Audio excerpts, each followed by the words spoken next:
Buddy, they can give you a percentage. I'm trying to sweeten the pot for you, man. Thank you. We're on in 10 seconds, so get ready to have a good time. Here we go. This is exciting, isn't it? In 5, 4, 3, 2.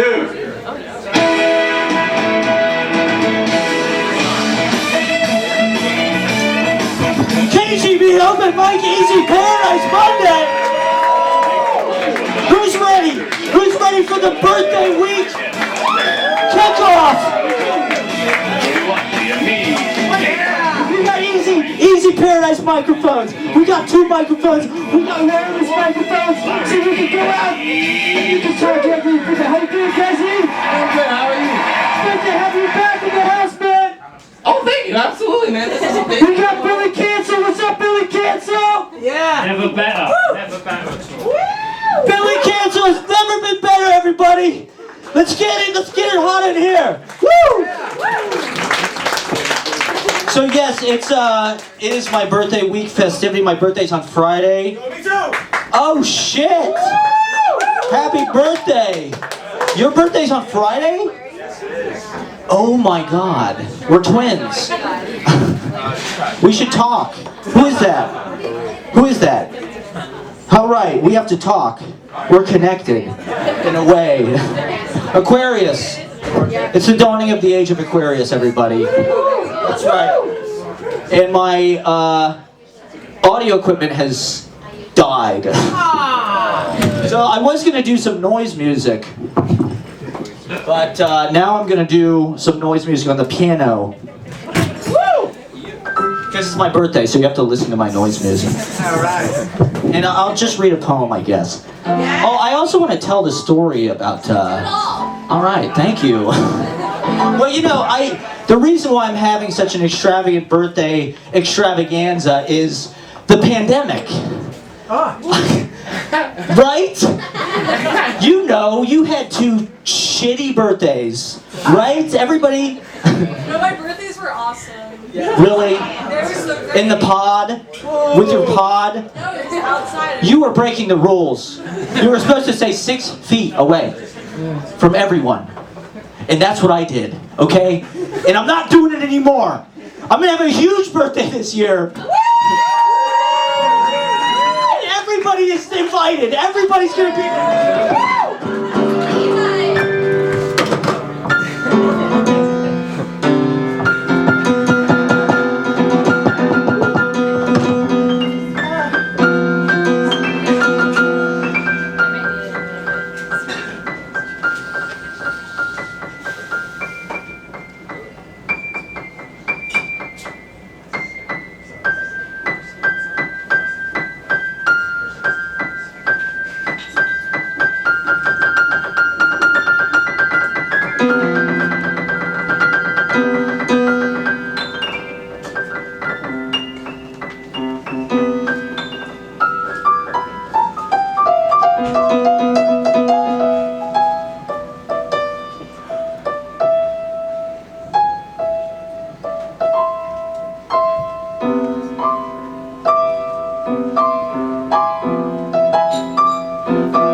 Okay.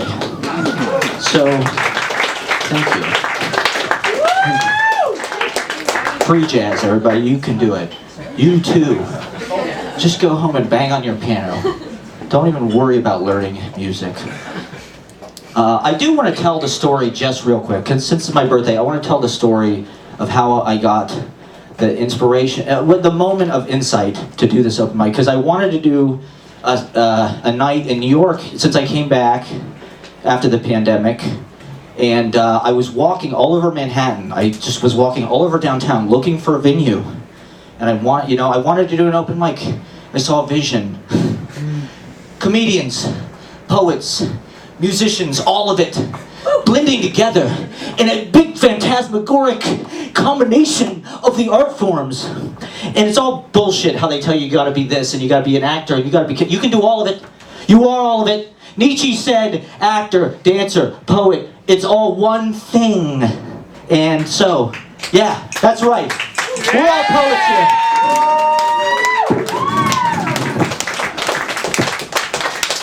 Thank you. We're all poets here. We're all artists. We play at the top of our intelligence. And okay, so I walked over. I went to Fiddlesticks. Have you been to Fiddlesticks Pub? It's great. I love it. It's been taken over by venture capitalists and the children of Reaganites and the crypto people. We live in Reaganomics. I don't know if you realize this. That's why there's all these ugly buildings and rent is $12,000 and you have 8 roommates. Because of Reaganomics and the trickle theory. They pissed all over us with the trickle.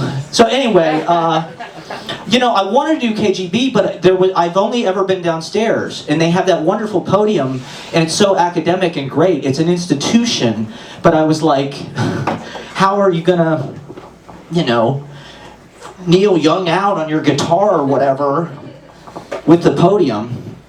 And so I was just wandering, and then I'd never been in the Red Room before, and there, Jada, the wonderful Jada Gordon, who's not here, she hosts a monthly open mic with the Monday night reading series, and they do it in this room. And so I came out in April of this year. I was wandering, looking for, you know, I was reading my poetry outside. That's how desperate I was. I took my little PA in my scooter, and I went to Central Park, and I would just read my poetry outside every day. Because I was afraid of COVID. And I didn't really want to be indoors with a lot of people. But anyway, so the open mic, April 2022. I've been watching a lot of Seinfeld. And like, I really wanted that life, you know, because to me, Seinfeld is, it's like New York School. To me, Seinfeld is like a New York School show. It's like, it's autobiographical and it's daily. And so it's really about a poet. You know, it's the life of a poet. He doesn't have a job. He does nothing. You know? And he fixates over the minutiae. It's observational. And have you seen Seinfeld's Is This Anything book? It's a poetry book. It's a collected poems. He put fucking line breaks into his routines. Is this anything? It sounds like Zizek would write that. I admire it. I think anyway, so I was, you know, there's that thing at the beginning of Seinfeld where he's on stage, you know, and it's like the opening, and he's doing his act, his poetry recitation for the, you know, the improv or whatever. And so I was doing my reading at the open mic in April of 2020, and I was reading this poem from my chapbook, The Big Town. And at the end of the poem, I sort of had this moment because I microdosed. I took like, yes, when you go, I hope you're microdosing tonight for the birthday bacchanal. But so I was microdosing, I'm reading, I'm coming to the end of the poem, and I have this moment where I take the microphone off the stage and I start to like read the poem like this, and I felt this flash of illumination, and I became Jerry Seinfeld. I thought, this is it. This is the opening of Seinfeld. And so later I did an open mic, or I did a reading this summer, and the wonderful Lori of KGB. I'd just like to thank KGB for letting us do this. It's so awesome. Lori and Dennis of the Crane Gallery Bar for letting us be here every week. It's been really amazing to get to know all of the artists. I've got to meet a lot of great people, a lot of my best friends I've met through this, and I'm having the time of my life. So thank you all for coming out and being a part of it. And here's to many more. This is our 18th open mic. Let's do a great show, everybody. Thank you all for coming out. We're gonna get things kicked off with Bogdan the Clown. Whoa, let me just, it's a 2-drink minimum. HD, I mean, hit it. And it's a 5-minute time limit, everybody. Let's try to stay to the 5-minute time limits. I know you've got 18 sonnets, and we want to hear them all. But we have a lot of sonnets to get to, so let's try to stick to the time limit. What's up with Bot? Are you good to go? Yeah, I'm good to go, baby. All right, so let's get things kicked off. Once again, thank you all for coming out. Bogdan the Clown, everybody.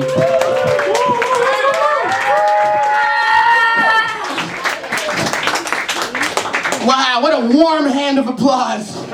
What a warm hand of applause for little old me.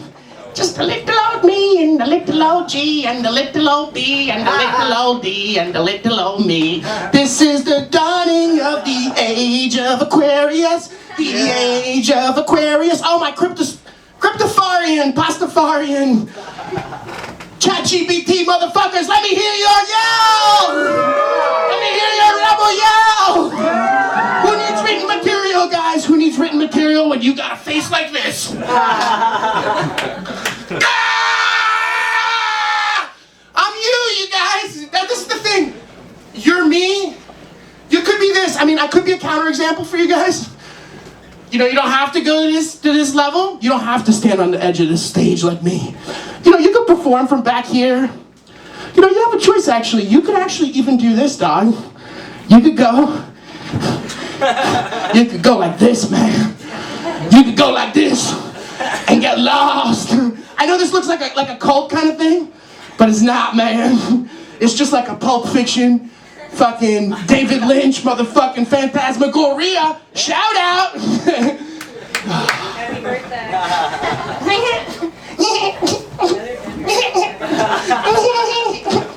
It's a poetry night. I'm always cognizant of the cord, you know. I know I'm always tethered to a rope. I know you filthy animals want this. I know you want this, Ed.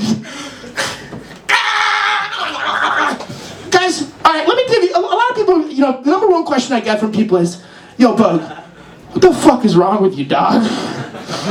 What the fuck is wrong with you? I'm like, guys, I grew up without a father, okay? Give me a break, all right? I didn't have the luxury of, and I'm not complaining. One cool thing about my dad was that he was decapitated. Yeah. Come on, let me hear it. Let me hear it. Come on, my dad was decapitated. Give me something. Yeah. Yeah, he was actually a drunk. So he was passed out in the streets of Bucharest. And he was passed out in a tramway, one of those streetcars. Yeah, it is funny. Thank you. A tramway came and just chopped off his head because he was passed out. And as his head was rolling away on the cobblestone Bucharest streets, a passerby actually heard his last words. And they were like, every morning there's a halo riding from my fortress bed. I know it's not mine, but I'll see if I can use it for the weekend or a one-night stand. Shut the door, baby, don't say a word. Shut the door, baby, don't say a word. So yeah, I suppose my dad was a poet himself. Before ChatGPT, my father was doing it all. Never knew the guy. No, but I'm actually half Hungarian. My dad's whole family's Hungarian on my dad's side. On my mom's side, my mom's dad, my grandpa, was 100% Romanian, and my grandma, my mom's mother, was half Romanian, half parking ticket. Yeah. So that explains a lot. Only until I got old did I realize that kind of shaped my whole dealing with the New York Department of Transportation. And just the amount of fucking money I've been paying for these fucking tickets, it's out of control. I mean, I've been paying up the ass for these tickets, especially camera tickets. I've been getting camera tickets just in the middle of the night. I'm just driving to Staples to get some pens or something, and a flash just illuminates my face, and I'm like, fuck, 37 and a 25, they got me again. Yeah, they got me again. Of course, for me, it was bad because I did have my dick out. Yeah. So then I had to wait 2 weeks for the fucking citation to come in the mail. And sure enough, I was making this face. You can almost read my lips. It almost looks like I'm saying, I'm Nosferatu! Stay away from me! I'm Nosferatu! And I'm just like rimming a guy from the back, desanguinating him, just pulling out all this blood through his asshole. Well, that wasn't in the picture, that was kind of what I added, but, so yeah, I've been getting these camera tickets a lot, guys. One thing I noticed is, and I love this, men should learn how to do this more. I feel like a pose that men haven't been doing enough, that I see a lot of girls doing and enjoying, is this.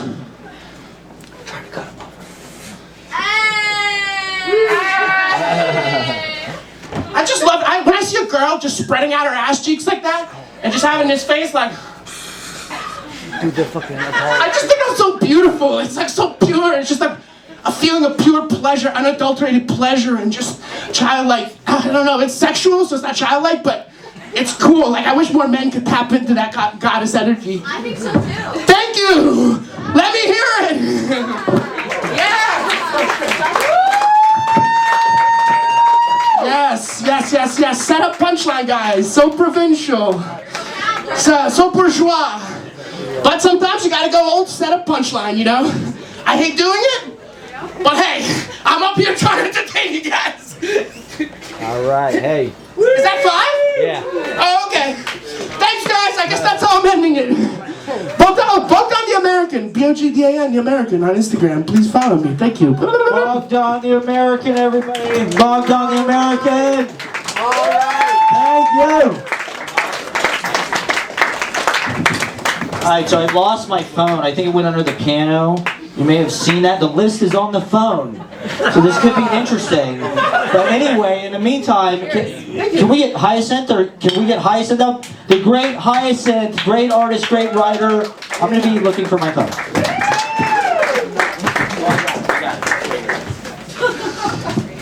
Matt, good luck on your journey. Thank you. Okay, go. Definitely not underneath you.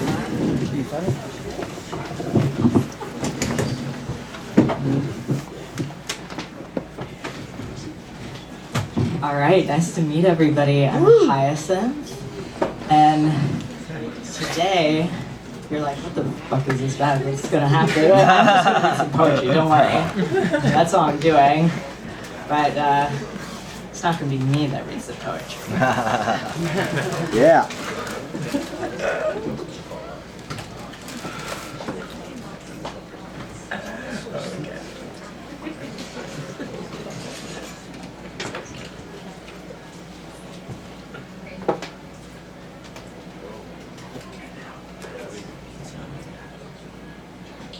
Oh, yeah.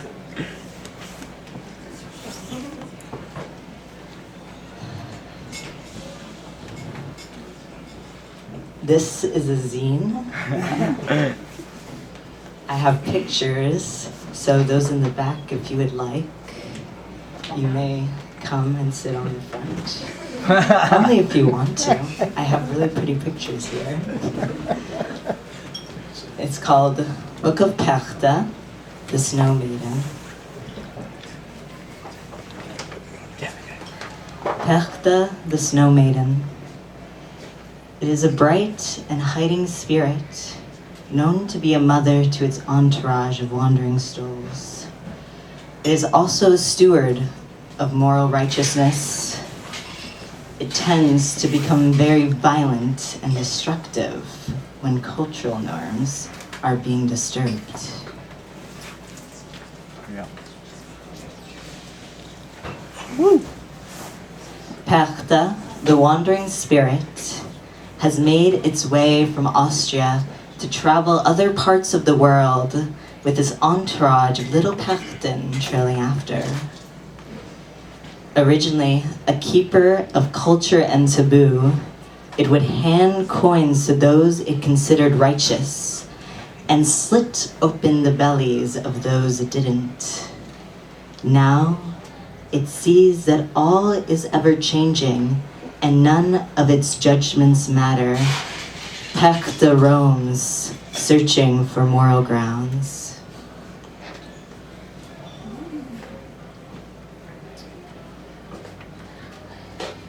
From its journey, it learns its whiteness is no longer pure. It is ridden with conquest and supremacy. Perte finds difficulty washing its hands of humanity's agitations. How can it split open the bellies of evil when evil itself benefits from the slitting?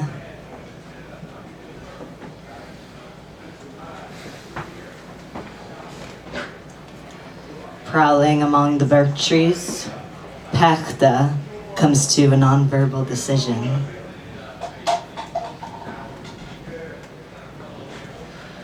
From its journey, it learns its ugliness is no longer a method for agitation. Now, when strangers glance at a large bloated foot, their emotions are that of pity or even neutrality rather than fear. When Perte was little, the regular foot was known as bad foot, the other known as good foot. It remembers its feet being shaken vigorously and being told these things, as if the feet themselves had to be made sure about their positions. It has never tried to love both equally. Should it try? Is good then not beautiful? And is evil then not ugly?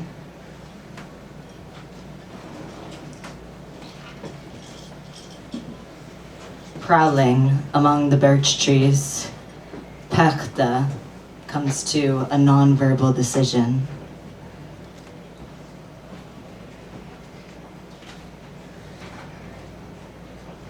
From its journey, it learns nobody spins thread anymore.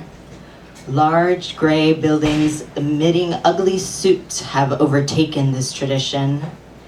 Perte certainly doesn't care to oversee the spinning of soulless, overworked machines filled with the guts of age-old, perished plants. It used to scare lazy women into finishing their spinning in time for the day of Epiphany. It would sneak behind an unsuspecting woman and emit a tingling sensation down her back, whisper in her ear, caress her thigh. Perte has come to learn that these methods are indeed sexual harassment and are entirely unacceptable in this emerging moral code of humanity.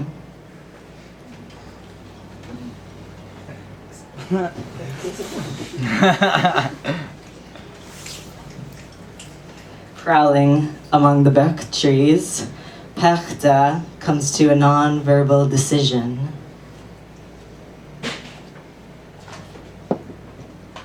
Perte is known to collect the souls of unbaptized children, its pachten, who are undeserving of heaven. It wonders if this was always the case. After all, Austria birthed the baptized child that is accountable to 6 million murders of those who would never choose to be christened. How could a soul's transcendence be solely based on Christian baptism?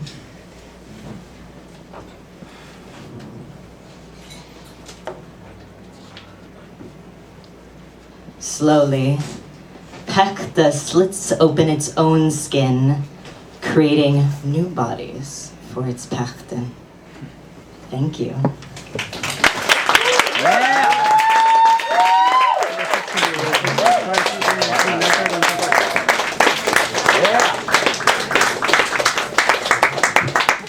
The great Hyacinth. Can we get that zine? Yes. All right, get the zine. See Hyacinth. Get the zine.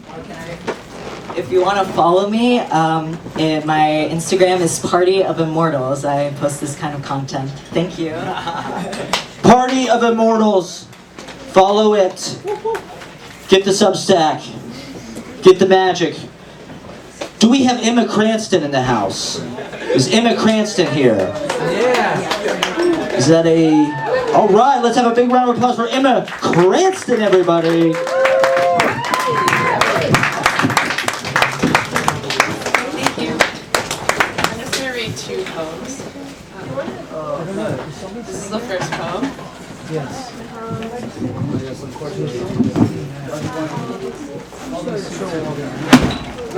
This time, this year, I turned off all the lights, lit 3 candles and 3 lamps. Then I held my breath so I could sink deep underwater, down a tunnel. Halfway down, I saw a path on the right-hand side. I ducked in and swam to the end and shot up for air. I swam to the pool's edge, pulled myself up over limestone. In the center of the room, a bright flame ignited. A sphere of yellow-orange light flickering off underground walls. I sat down and looked around the cave. I have been coming here for 13 years, a place so deep within my own mind that no one else will ever see. It has been months since I have cast a spell, held my breath from one dark to another, sunk into a secret room made of rock and water, completely alone. My decisions roll out like waves, cresting without design, choice without option, need and shaking thought, shudder and never calm, ocean not knowing pond. Something quivers where I am alive, or not, and I am reminded that this sacred spell-cast place can set my tide. One glacier thought can fill this cave. Touching that thought is like washing up on the moon, knowing if I roll too far, I could pull everything from rain to sand completely out of orbit. There is no ritual to leave, just the realization that I am no longer there. Days later, I wander back, in love of any kind. Are your fossils underwater or buried underground? Yeah. Woo. Yeah. This one's a little more fun. Palette cleanser. I woke on top of opal sand, everything was glittering. Blue under blue, was I underwater? My island's edge bled to grass, wet with honey dew. I swiped it off with a flick, it stretched thick, then thinned. I stood up and looked around, saw one building, wall of pearl, my body just a fin. I swam one stroke up to the wall and gently looked inside. I found an oyster, hunched over pancakes and a newspaper. He groaned and turned the page. From the window, I read the headline, "Woman Writes Poem, Sits Down?" I stood up from my seat, ran away into a field of orange and glass. The sand threw opal after opal at my feet, out of breath, arching over. I grabbed a glass of water, threw it back, and sat right down.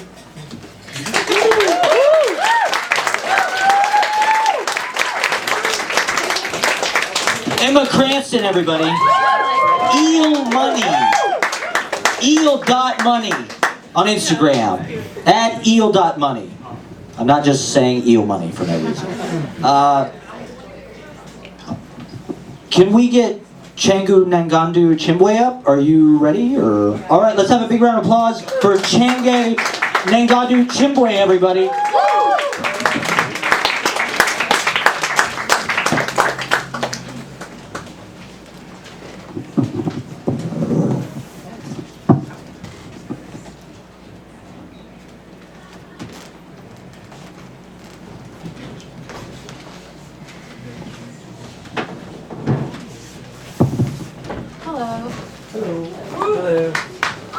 It's like my first time here, and also my first time reading poetry in like years, so please don't worry.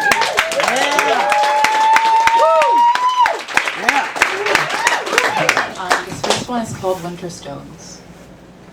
The cold winds are blowing through the door that she forgets to close when she comes to me dressed in her coat of sprouting green. I watch her do this each time the sun sets on the same day. All remains as I had left it then. The eggs are cracked open upon the kitchen table, and the bread is stale against the floor. The bed sheets are soiled with rotted honey and the faint smell of reddened copper, and the closet is brimming with torn clothes. How strange and half-light this memory of a stillborn thing. Yet the child knows no more than I do. In many a dream I've seen her grow teeth and fight back, but the crickets are chirping, and my fledgling feet are bare, and nothing bad has happened to me yet. On the morrow, I will wave down south in search of winter, and no one will cry for me.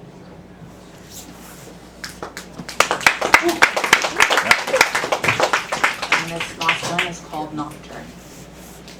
Treading softly is an art that I learned in the Nocturne. Always in the late night, these women, they come to me in visions, drought-mouthed, seeking water. I promised these odd girls and twilight lovers an alabaster box of perfume, and I saved my hair for the washing. But sometimes, in the long day, the preachers, they ransack my mouth in search of forbidden fruit. I have feared them since the first moth flutter, and I've hidden pomegranate seeds beneath my tongue for the apparitions in my bedroom corner, my burning lighthouses on a hillside. Today is the day I must take myself to the riverbank. When I'm a child, I am taken here to swallow the antidotes of water wine and river mud. But today is the day I must find my alabaster box at the riverbed. But when I am a child, I am rinsed 7 times in the Jordan and I am left to drown. It smells of ruby fruit, the box. But when I am a child, I hide the box beneath the pews and await the plagues. I leave it out for the visitors in the midnight hour, and when they come, I unravel my hair and cleanse their holy feet.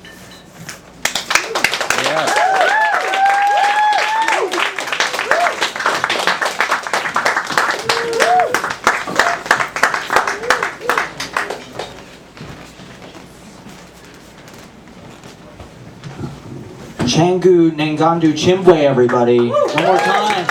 Thank you for coming out. That was so beautiful. That was amazing. Thank you so much. Awesome. Follow Changu, nan'gandu, chiimbwe on Instagram. I tagged them in the story. If you want to check out the Easy Paradise Mag stories, you will find all of the artists tagged. Can we get King Kameyera up here? Do some more poetry. Another big round of applause for King Kameyera.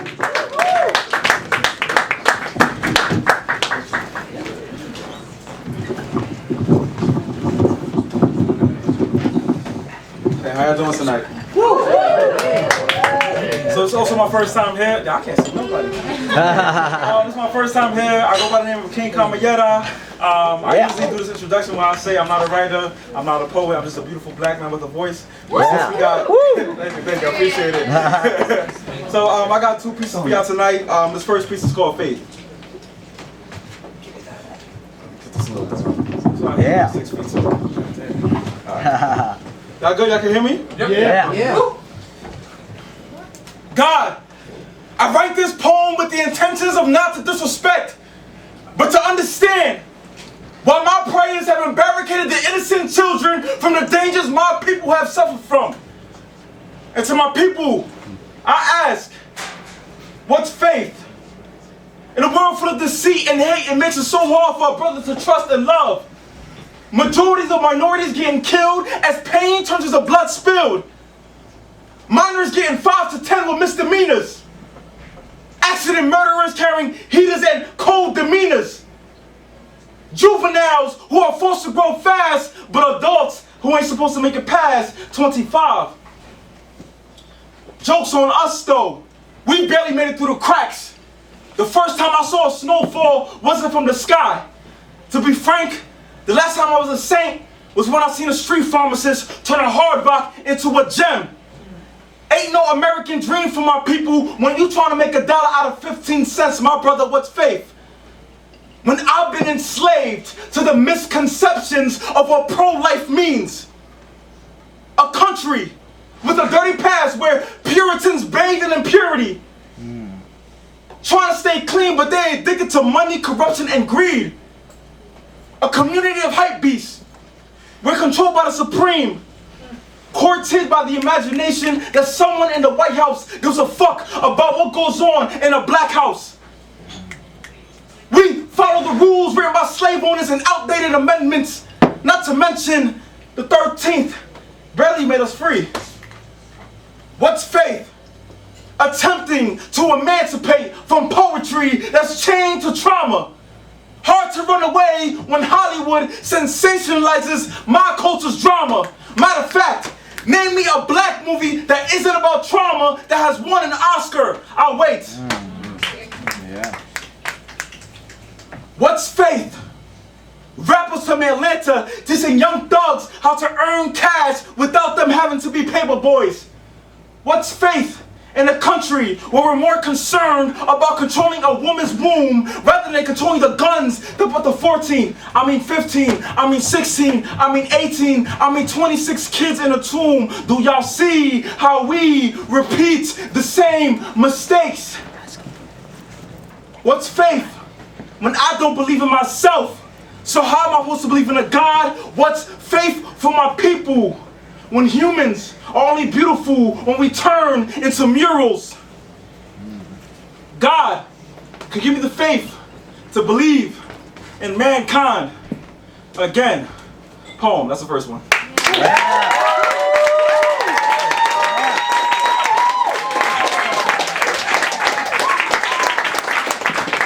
I appreciate y'all. Thank y'all so much. I'm not trying to take too much time, so I got one more. Am I good? Am I good? Yeah. Okay. So yeah, I got one more poem for y'all. I'm trying to figure out how to go about this. So I got this little love story with this girl that I met in the Bronx when I was young. So I'm gonna need y'all help for this one. I'm sure like 95% of us in here got rhythm, so we gonna go like this. I met this girl when I was 10 years old. And what I love most, she has so much soul. She said, excuse me, little homie, I know you don't know me, but my name is Hip Hop, and I like to break beats. And from that point, I never turned her off. Always used to get the attention because I turned her on. She used to educate, I used to meditate to the sounds of poetry on a high bass. The basis of our relationship was pure. She gave me a high that THC could not deliver. Had me locked into her bars and beat breaks. The messages were beyond the surface, but even the simple surface lyrics would hit like a heat wave. She spit fire through the instrumentals. She sent shockwaves to the mental. Even though she was born in the ghetto, she was a tsunami brewing like a cup of coffee. She was a star in the making, but it wasn't about the bucks she was making. It was more about the lives she was changing. Her name, y'all, was Hip Hop. Unique in her own right. She inspired me to pick up my own pen to right, but wrong. This poem is not about me giving her the flowers she deserves. It's more about acknowledging our breakup. I miss the relationship we used to have. You just don't sound the same anymore. You've fallen onto deaf ears. I don't jam out to you like I used to. You once spoke about community, unity, and spreading the truth. You brought together the old heads and the youth. Beatboxing and talking in rhythm became the only way we knew how to communicate. And because of you, we would draw pictures with our tongues, highlight the details in our turntables, frame our artwork in ways that only people from the inner city would understand. Things got sour in our relationship when we became long distance. Went from hearing you down the block from a distance to now seeing you on the television. You became misogynistic and belligerent. As tip drills stripped you of your essence and drill raps became more prevalent. Pleasing the record executives became more important than the messages that you sent to the kids. All eyes were on you as you almost ended up on death row. You became notorious for creating junior mafias, and senior citizens grew accustomed to reckless adolescents. Bad boys who no longer adhere to your lessons. I guess that's why instead of carrying on your legacy, little black boys would carry Smith & Wessons. The older you got, the more I started to question your purpose in this life. You once gifted a voice to those who stood away from vulnerability. You gave vessels from the ghetto a responsibility, and for wordsmiths like myself, you unlocked new doors of opportunities. You turned lunch tables into instruments, our hands into speakers, poets into preachers, but suddenly became an easy target for them leechers who once viewed you as a foreign creature. You showed your dignity in exchange for them checks. They bought your image and photoshopped it with money, cars, and sex. They forced you to sign in between them dotted lines to make you forget what hip-hop was supposed to represent. And the worst part about all this is that I couldn't be mad at you. Because you did what you had to do. And I hate the fact that I still love you like I do. You leave me no choice but to reminisce over you. I don't think I'll ever be over you. It's a hurdle. I'm still in the process of processing the process of your evolution. I'm just hoping one day we can come to a resolution. Resolving the conflict between who you were versus who you were meant to be. I'm hoping that you can do a 360 in terms of your origins instead of the bad deals that your masters got you chained to. Yo, y'all, I met this girl when I was 10 years old. And what I love most, she has so much soul. She said, excuse me, little homie, I know you don't know me no more. But my name is Hip Hop. and I would love to come back home. Thank you.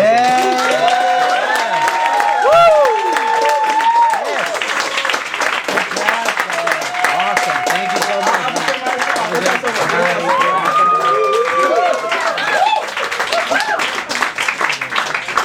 I really can't see shit right now, so I'm just like listening to y'all. So I'll give on my Instagram. My Instagram is king.kameyera. I have all my upcoming shows. I'm working on a book right now and a spoken word album called Black Girls and Glasses. Oh yeah, I'm gonna spell it out. So it's king.kameyera. Once again, that's king.kameyera. king.kameyera. That's also my Cash App too. So King Kameyera. Send him money on Cash App. All right, do we have Lana Nauphel in the house? Let's get Lana Nauphel up, everybody. Let's get True Treatment. Thank you for coming out to Easy Paradise Open Mic Monday. Lana, are you coming? Yes. Okay. I'm right back. Okay, no problem. Lana Nauphel, everybody. All right.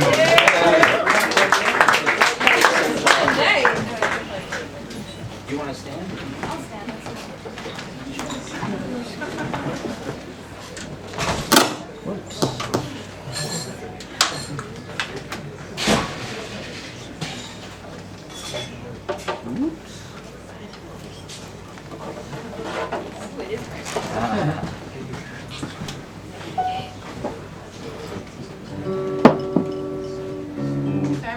If you want someone to go before me, I'm gonna need a sec. Okay. Do you want to jump up there? Or just. Do you just want to tune? Do you have a tuner? Yeah, I just need or- to tune real quick. Do you have a tuner? Or? Yeah, on. Yeah, you can just do it.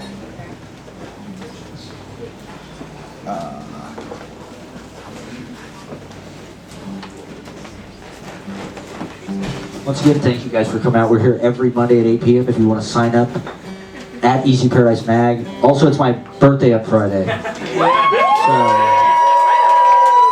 thank you. I'm 24. oh yo, it's his birthday too, my roommate's. Oh shit, your birthday's Friday? Oh my god. We're taking over. How many January 27th birthdays? There's at least 3 January 27th birthdays in this room, everybody! It's crazy.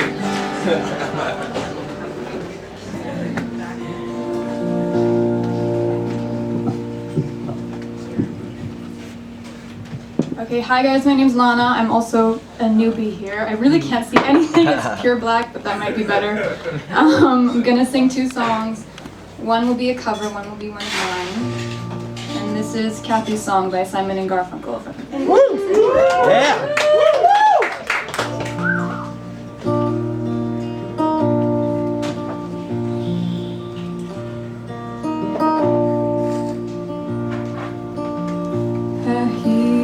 The drizzle of the rain,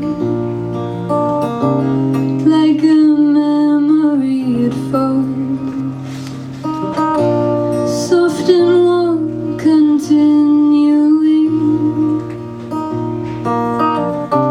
tapping on my roof and wall.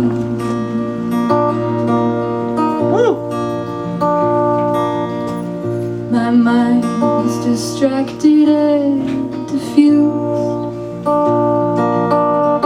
My thoughts are many miles away.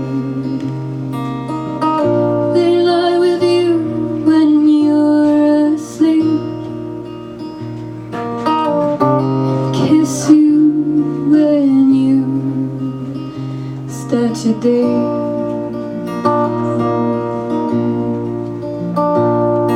The song I was writing is left undone. Don't know why I waste my time writing songs I can't believe, with words that fail and stray into rhyme.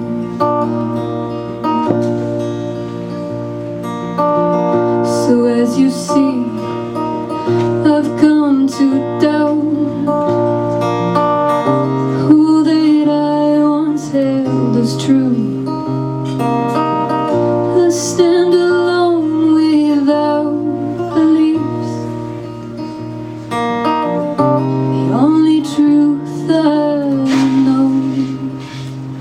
is you.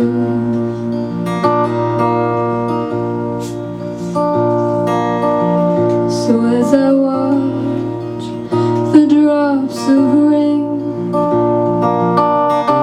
weave their weary paths and die, I know I am like the rain. Yeah, but for the grace of you, go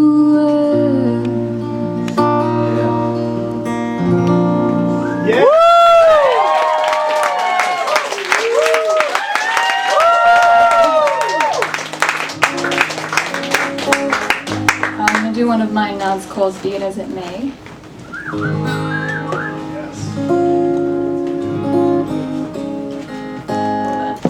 We're not into it.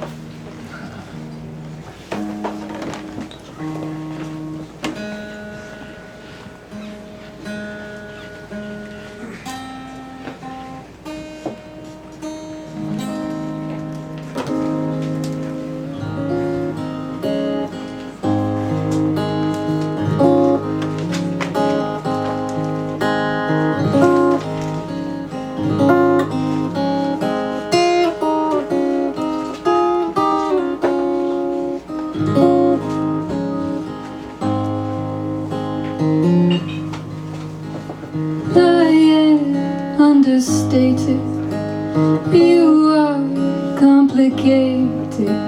I don't know for certain where you think you're taking me. Tell me this won't matter, swap me for another. Am I supposed to sit here and just let it lay? Confronted with you as I have no way to fake.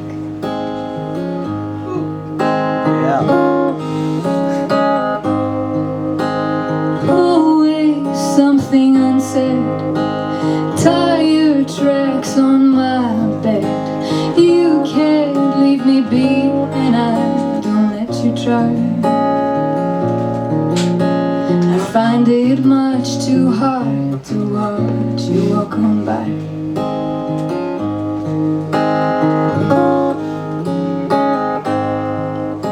You say that she's befitting, and tell me why you're inching yourself into my bed at every chance you get. This is all the game, tell me, I'll up the bed. I've got people lined up, waiting just for one shot. So what does she do that you think I never could? I've blundered myself sick, and yet still I would.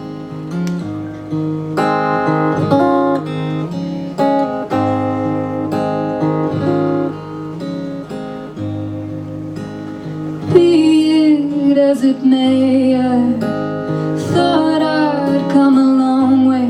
I thought that I could handle you, but I'm just digging myself deeper every day. I'm just digging myself deeper every day.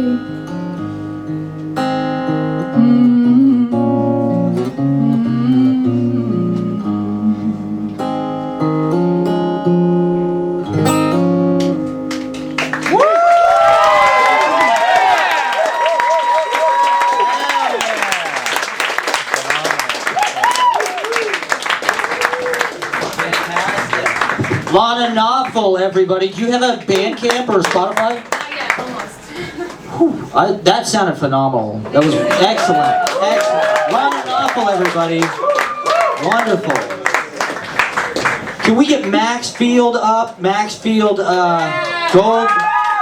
Is that right? Goldman. Max Field Goldman, everybody. Hello. Oh, yeah, Jesus, I cannot see anything. I'm going to read some poems from a collection that I've been working on my Substack. I guess it's too early to plug that, but... Are you awake? Where are you now? An act of nothing, a moment of stillness to grace upon your lips, and a void left unattended in the back of your chest. I'm awake. The sun shines through plastic-wrapped flowers, tracing the negative trees that seem forgotten. Where are you?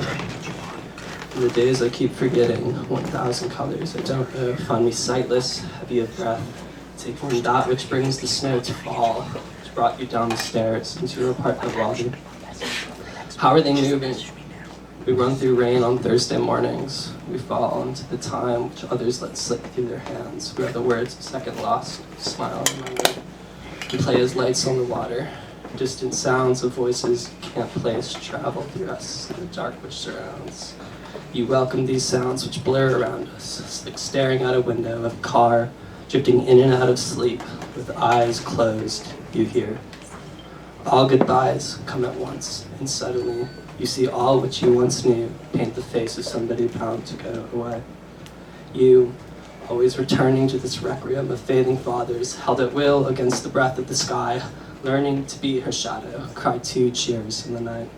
1 for the overture of the swan you killed as a boy, 2 for the endless days of a numbered existence, rather to be slept away with postcards and paper cuts, than for the touch of another girl for a clearer night.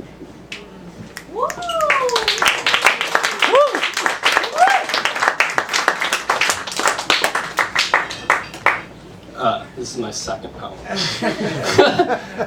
So, dumb prayer. Fuck. I'm gonna restart now. That was intentional. Dumb answers to prayers float to the surface of the actual air. I hear my half-laughed old tears echo in church pews which later fell to dirt, my name spelled out in moments beneath where you kneel. Stupid answers to miracles haunt you in the mornings. They talk to you on the radio. They sing you that one lullaby you let fall from the warm whiteness of memoria into words which lack in color. Days drift by. I feel the weight of clouds, spread my hand apart on the table. A mother once sat at the seat which faced the window. She would watch as fall's rays harmed her son's face, filling his eyes with sleep, lighting his crooked nose with hues of death's red profile in that light. A brother used to sit across from the sun, facing the back of his mother, wondering why the shadows of her back began to gray. He watches her shoulders glide across rooms that fall apart. In these final seconds, which our disappearing world sleeps into fits of gray, the mother falls into the arms of cracks which crawl from the earth to reveal a boy's body draped in a life's illumination. Anastasia, my signature of my world's great big breaths, lay her hand upon my blanket of those asleep, and guide them to streets where my reflection is tall. It stands beside those who everyone thought to forget. Their faces shine, loose smiles adorned with cheap silver bullets, each one falling out to the sounds of living fast, to the pictures of a life taken before her life had come to pass.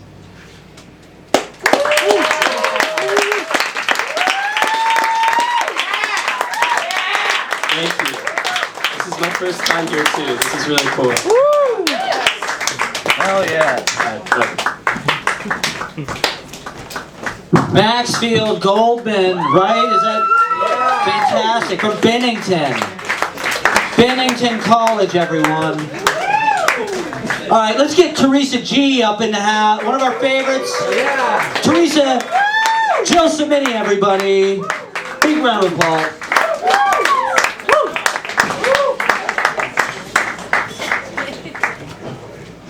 Yeah. Hey there. My name is Teresa Gelsomini. I'm a 24-year-old artist living in Brooklyn. Yeah. And yeah, this first poem is so I've been fighting a lot with my boyfriend. And this poem is kind of about like anxiety, but also like generational trauma. And yeah. And it's called Rabid Dog Tears.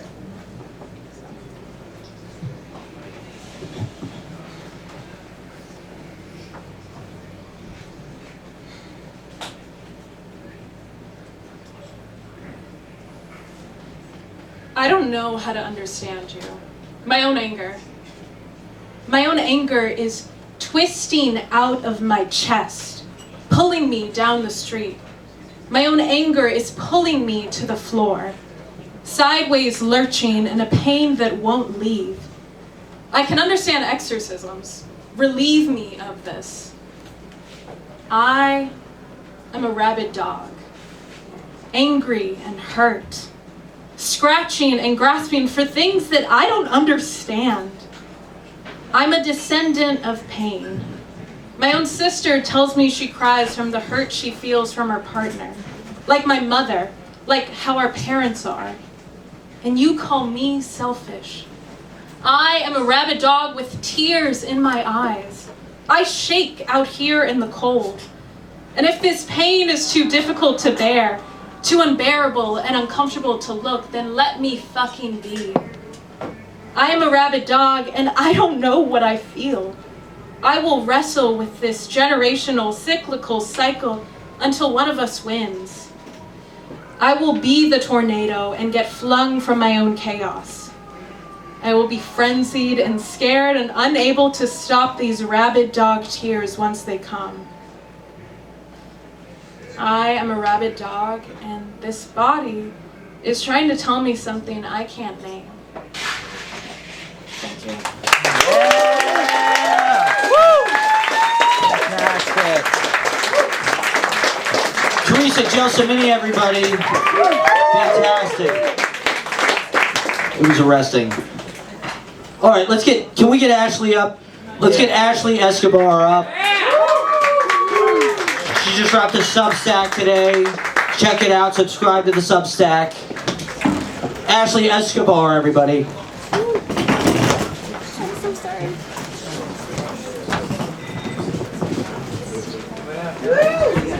Hi. I have 3 poems to read today. I have a new one. It's sad that Ian isn't here, but we met in an Ethel Cain concert, and this has an Ethel Cain reference in it. It's called Consciousness. I was a preacher in New England, but I lost my flock and my revolver in the Hannaford's parking lot. The heart on my cheek melted in the rain, and the Ethel Cain had a Proustian effect. I leaned over the covered tracks and jumped into Lake Perrin in case the trains converge. We fucked and everything tasted chlorinated. Icicles knew our names, but I was busy talking to God in the form of a snow angel. It's strange to see how much has been lost, no buried, in miles and miles of slush. I keep digging, but I can't find your smile through the fog. I'll spot you on the escalators in a shopping mall in Albany. We'll pretend we're Osprey, cross our fingers that one day we can escape this error garden that is West 4th Street. Yeah. Woo! Yeah. Woo!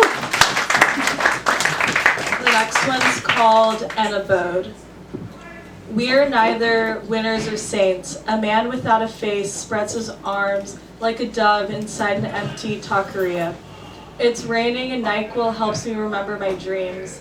I don't think the candle belongs on the board game. It belongs on Lou Reed, or perhaps Andy Warhol. Spiral thinks he looks embalmed, hanging on the wall, and I hear pillars dampen the smell of decomposition. I'm a soldiered child of a static consciousness, subdued joy. I'm no corn dog. Am I a liar if I enjoy lying? I'm Andy Warhol and I need a house. I found a house, but I can't reclaim the past. The books smell like incense.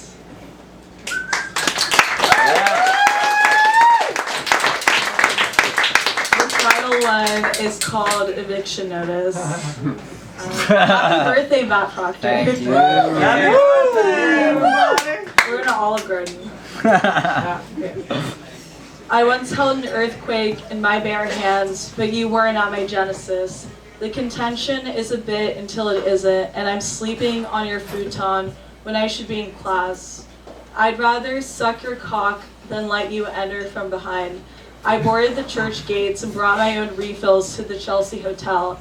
I grew up kicking soccer balls at Thomas Wolfe's plaque, Are you going to fact check my tweets? I love staring at your 99-cent store fish socks when you sleep. I'm unfinished repetition, street level urgency. I'll take my recession poetry for breakfast along with B12 throat spray. Thank you. Woo!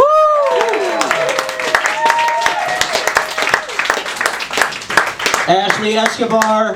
Yes, it's true. The birthday dinner will be at Olive Garden on Thursday.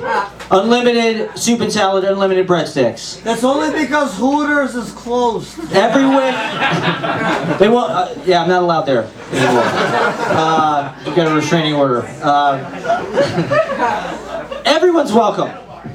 We're not going to Hooters. There is a Hooters in New York City, though. Not anymore. It's gone? Yeah, I told you. Oh, shit. It's not your fault this time.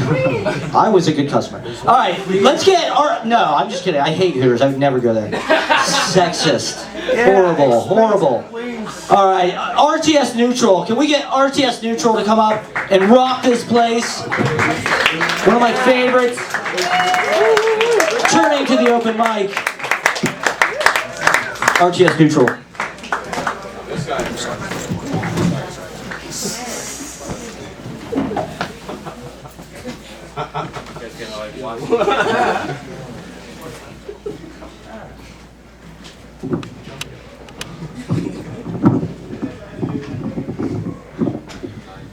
How's everybody feeling?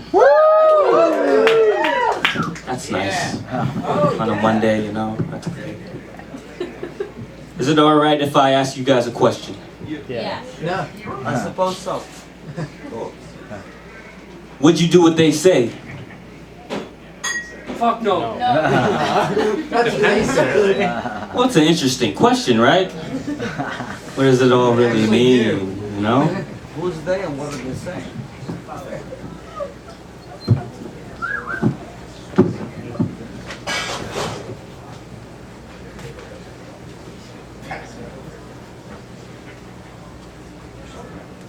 Would you do what they say? The way we choose to wear our colors fresher than a respray. Oh, I'm trying to stay attentive and finding the deeper message that the one could go exploit and then turn it into a weapon. Don't forget to tag. Don't forget to mention the way I put these realms together, set up new dimensions. You're trying to find a sense of peace, all divided to kill the weak. You could check my vocal range, I've been quiet, but I can speak. Force me through the trauma, watch me at my peak, it's killing you. Forms of imitations in the states that we was building you. Oh, problems that we facing, but the money's never healing you. You get to innovate it inside. Oh, damn, you lost your spiritual. It pitted me, I'm getting one call to raise my frequency. You best to master tune if you reading up on my energy. Well, lost respect to a cause that's all divided. Outside, they fake they best and then claim we are united. States? Fuck them.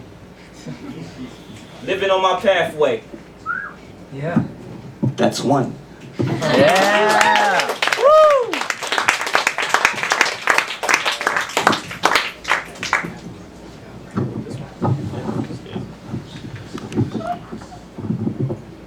Rooftop Regine. What did it mean? Rooftop Regine. What did it mean? Rooftop Regine. Damn, that rooftop. What did it mean?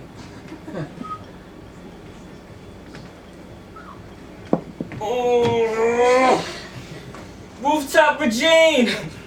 What did it mean? When I lost up on your touch and so dirty, you kept me clean. You keep the pressure in the open. I hope you notice. Yes, I'm the nigga that you saw, and you should get to know, sis. You killed my problems with your soft, and shorty kept me focused. I had no beverage, pour your love, don't wanna end up broken. My life's a riddle. Get the slip and you can see them choking. Don't you belittle on my grip, because I was fucking chosen. It's like I'm fighting with nostalgia. My back's against the fence and I've been living with some demons. You see my regimen, but yet I'm loving on your presence. Cause shorty heaven sent. It's like the stress was building up. Ooh, and she would be my sedative. Yep. To be my sedative, to keep it real with you. Let me drown up in you, got that real river. One more night could turn you to a real sinner. Drinking real liquor. Rooftop Virgin. What did it mean? That's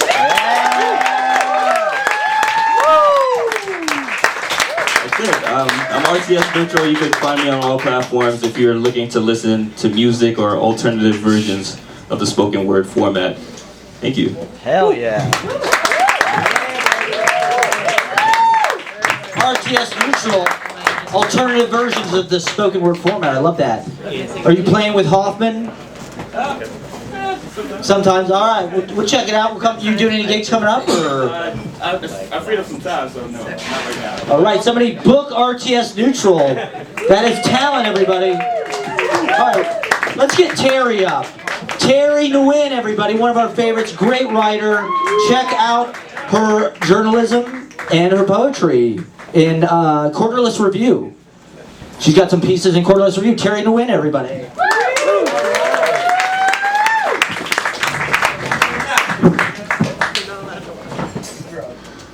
Hi everyone.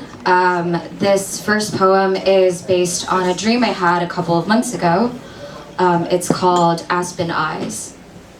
Aspen Eyes. In a dream, I drive past a splintered tree that is you and I wail. A quaking aspen with her limbs felled. Somehow I know this is a past life where night reveals herself in negatives. Behind whale blue hides a bloodbath sky, your myoglobin womb, a moss cocoon, and I am an unborn seedling sowed from your demise. In every life except this one, you die, so I live. You lurk alive in my waking hills, aspen eyes unblinking in the dawning air. Even in dreams, I cannot drive. Spirits sprint in rear view as the trees exhale their grudges. How free it must be to see without hands. Our aspen eyes open wide as mouths, blowing blame in the direction of wildfire. Yeah. Thank you. After the second poem, the shirt makes sense. It's ironic, kind of. I was also raised Catholic, so. This one is called Year of the Rabbit. It was Lunar New Year yesterday, so happy Lunar New Year. I'm not Chinese, but thank you. Sorry, I appreciate the effort. Okay, this one's called Year of the Rabbit. Mom reminds me to clean before New Year's because luck is dust accumulating like pocket change. I don't believe in superstitions, just miracles. Like how we threw a party and no one wore shoes indoors, dancing barefoot on scattered tangerine shells. Is that not a miracle? Nothing like water to wine but the sight of it, a meadow of empty soju bottles. At 3 a.m., Alexa put on Maps by the Yeah Yeah Yeahs. They don't love you like I love you, as if she knew my ex broke into my bedroom that night, high on shrooms, and ate saltine crackers in my sink. I cried giving him lemon water, pouring it down his throat until he choked sour, waterboarding the emotions clean. They don't love you like I love you, was what she heard, retching out the martini I made her, while I went upstairs to flirt with the boy I kissed in 2018, and learned he doesn't fuck girls, he doesn't fuck anyone, and I asked him how it feels to be free. To not know whether you're a sub, or a dom, or a soft dom, or a switch, the distinctions don't matter when you're gloriously fucked by life. I petted the black bodega cat, the one I'm trying to steal for good luck. Walked under a construction worker's ladder to balance out the karma. Shoplifting from Target doesn't count. I am trying to be less cruel by not stepping on the roots of trees. All I want is boundless love, and for you to text me back after your dog died. Anushka says white people take that shit hard, so I gave it a week before I called up that 1-800 number and told them, you're a second-rate actor in an off-Broadway play. It's put on tomorrow, actually, at 432 Hudson. They call you by my name on stage, except you are paid to perform while I do it for free. I hope you get that role in the cop show, and that your blue eyes fade as you age. Actors are just mouthpieces for poets who are fed lines by divine intervention. You're too much of a narcissist to hear the voices. It's so very Chekhov, my day-to-day waiting, like that monologue you once texted me. I have faith, fervent, passionate faith. We shall rest, we shall hear the angels. Mom named me after an angel, but spanked out my demons every week. Everyone likes to make angels cry. Every angel is terrible, Roca says, and I must change my life as I reread the Duino elegies, skipping over his letters about solitude. That great inner solitude, if sacred and necessary. Why did Wittgenstein's mistress go mad, leaving messages in the street for no one to read? Yeah, I guess I have a thing for Germans, and I'm going crazy alone, sifting through my needs and wants in the Whitney, pressing myself into every Edward Hopper painting. The one with the woman at the desk, on the bed, by the window, the tops of brownstones, smiling and familiar. I am washing out the only thing I have from you on New Year's Day. If you believe in superstition, it means you will die this year. Ben says prayer is whatever you say on your knees. And Rilke, I think, would agree. Poems are kisses from angels, a death wish, a prophecy, and a miracle.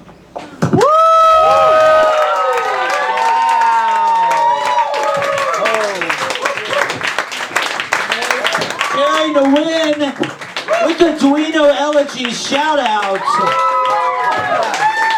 Every angel is terrible. Fuck, that was phenomenal. One more time for Terry to win, everybody. We gotta publish that. That is good. Good. All right, let's get Aaron. Aaron, are you all set? Let's get A.O. Gammon up to do some tunes. A little music for us. A little Nacht music. Some Sondheim.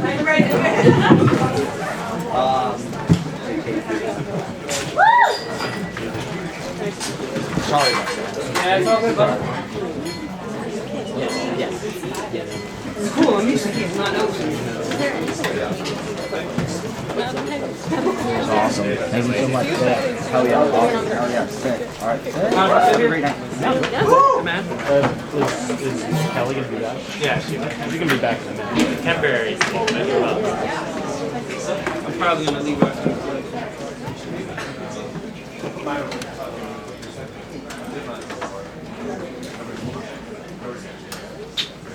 Sorry about that. No. Thank you. Yeah.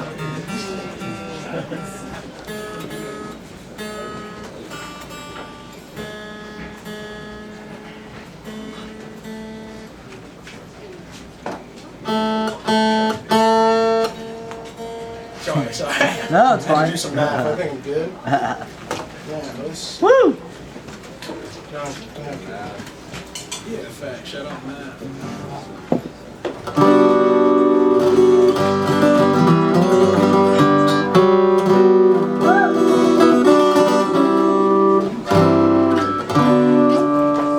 Yeah. Hey guys. My name's Aaron. I'm gonna be attempting to play some music and shit. Is this the right one?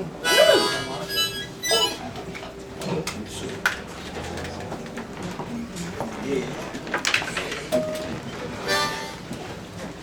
Well, this one's a song about some dude being upset, so he goes around and kills a bunch of people.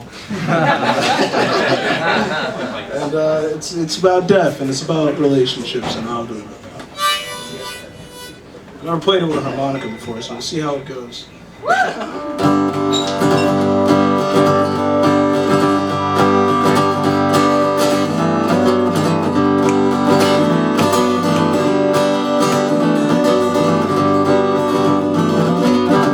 I sense a runner in the garden, although my judgment's known to fade. Once know the steamboat in a meadow, 'cause I'd forgotten how to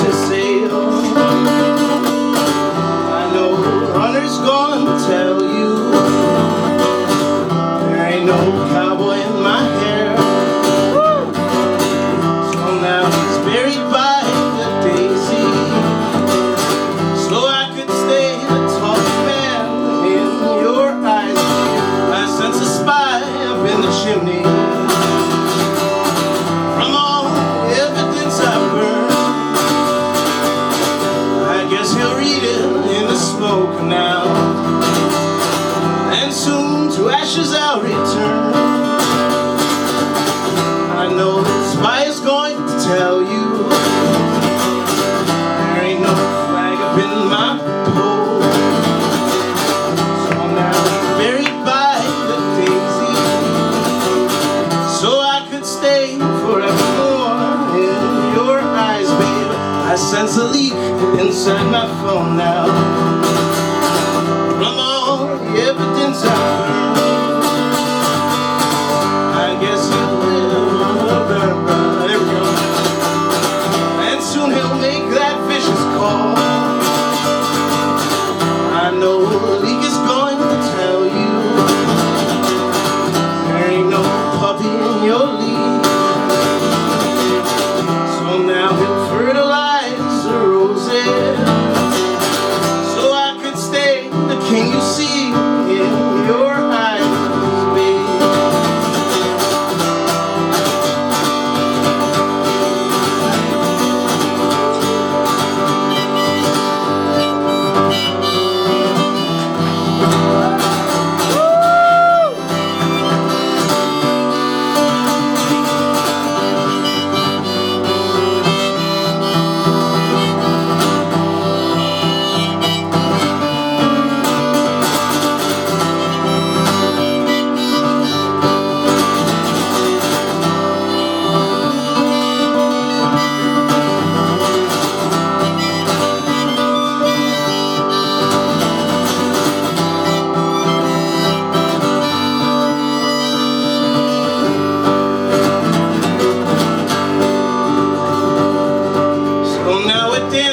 Through the garden,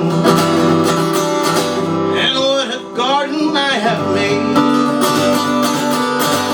And now the death will grow my jasmine. I find it soothing, I'm afraid.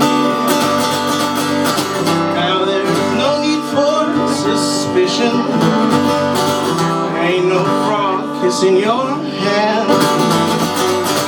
I won't be lying when I tell you and I'm a gardener, I'm a man in your eyes, in your eyes.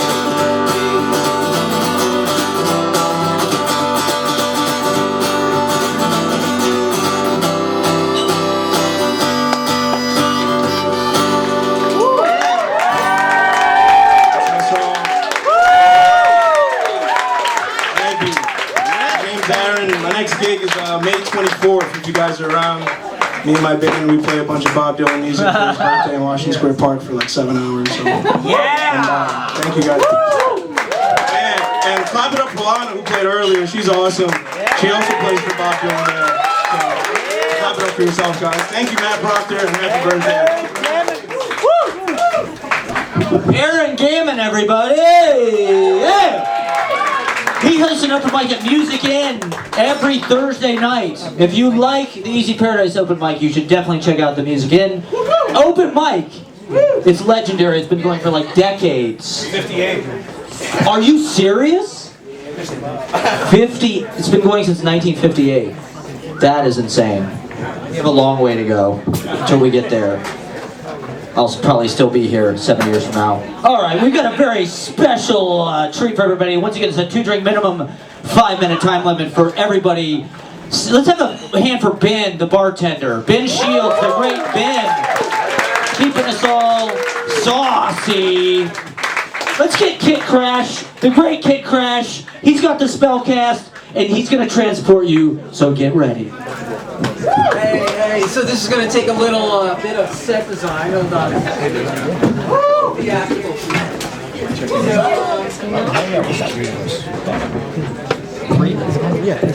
Okay. Just 1 second. Can you write your name down or something? Yeah. Write it down. Where? I've got you. Okay. Yeah. Thank you. So if you were here last week, I don't know, can you hear me here? Here, I got you. Yeah, okay, good. Whoa, it's gonna fall on me. It's gonna come back, and this is the dancing. This is the dancing microphone. The microphone dances with you. So last week, you know, back in, I don't know, it's still 2023, but you know, last week, I performed as Stanley. Stanley's another character, it's not me. So this is a character in the Spellcast, which is an audio series. And in last week's episode, you met with Stanley and the guy in the trench coat. A mysterious guy in the trench coat. Is this still connected? I think, no. And it's backwards, too. Okay, got it. I got this. So, the mysterious guy in the trench coat gave Stanley a job selling coffins. Sorry. Oh, no. I got you. Okay. Yeah.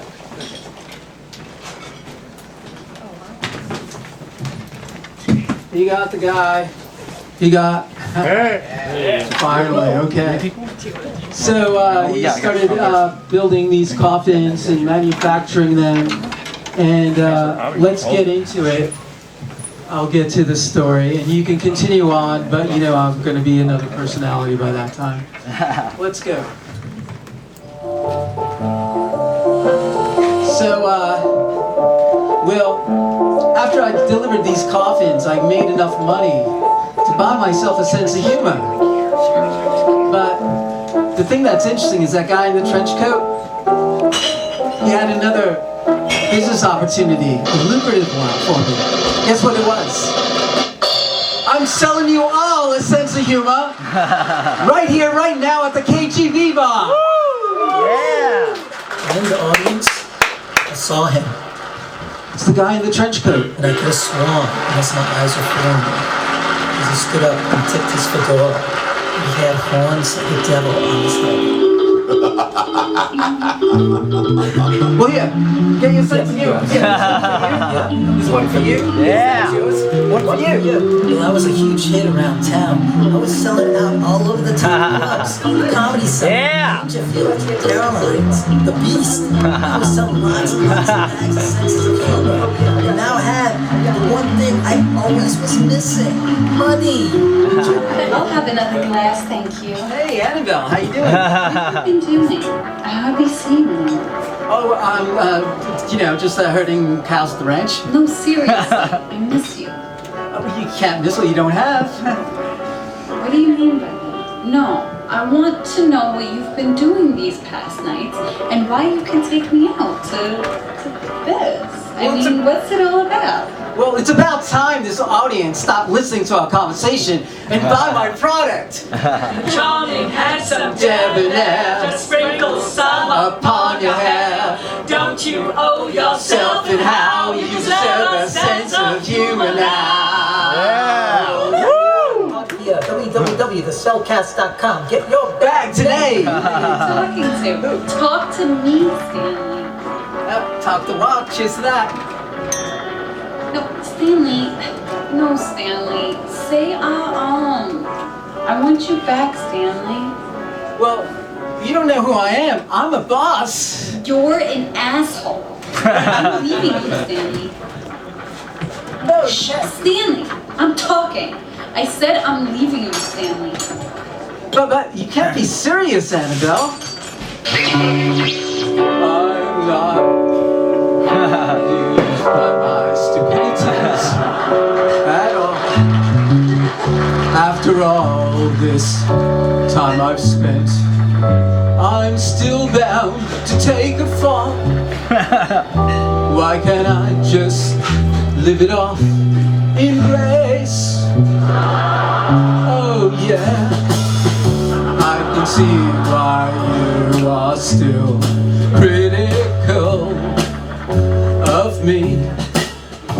Even if I change myself, I'm still the same one you perceive. Why can't I just live it off in grace? Oh yeah, I can see why you are still critical of me. Even if I change myself, I'm still the same one you perceive. Sometimes I just wish to start anew with you.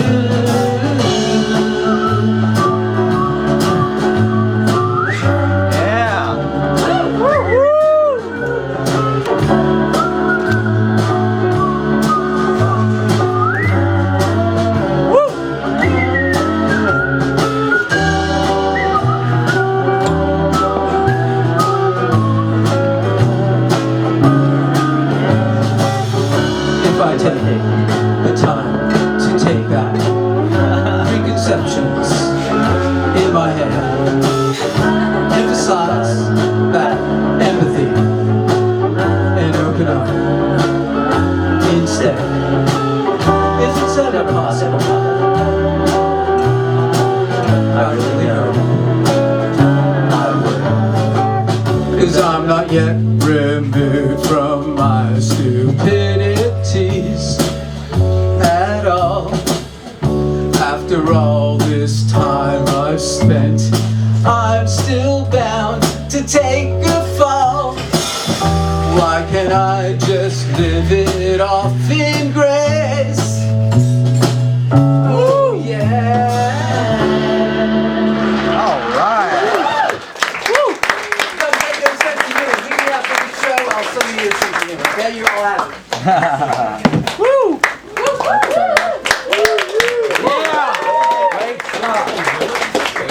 Kit Krash, everybody. Kit Krash, bringing that old-fashioned show business entertainment.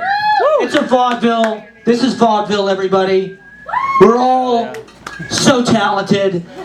And speaking of which, you can see anything here. You never know. Can we get Sarah elisaveta up? Is Sarah elisaveta in the house, everybody? For some great poetry. Once again, 2-drink minimum. Sarah elisaveta.